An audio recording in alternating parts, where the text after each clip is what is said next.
From the newsroom at news.com.au. G'day, I'm Andrew Bucklow, and this is the latest from the newsroom. It's Thursday, the 28th of January.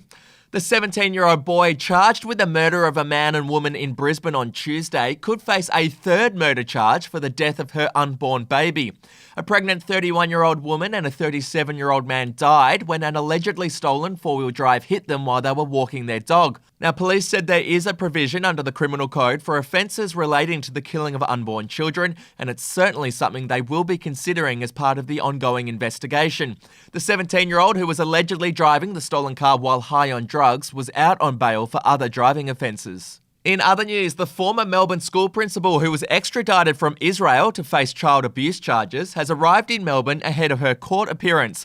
Malka Leifer fled Australia in 2008 after three sisters alleged she had sexually abused them at school.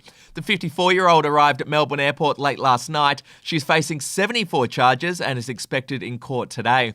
And here's an odd story. It's been confirmed that a man died from an extreme orgasm after a night of passion with a sex worker.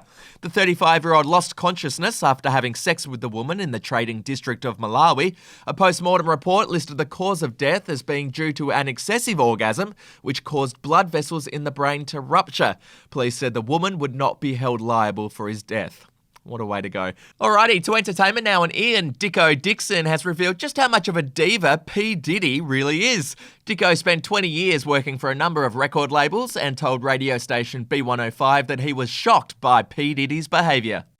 Puff Daddy came over to Australia and would not leave Sydney Airport for his promotion because the limo that had been sent for him was white. Oh. And then when we finally sent a black one, he said, I'm not leaving because the stereo system in the limo is not good enough for me to listen to my mixes. So that idiot sat around the bloody airport like for about 15 hours like Tom Hanks in that movie. Yeah.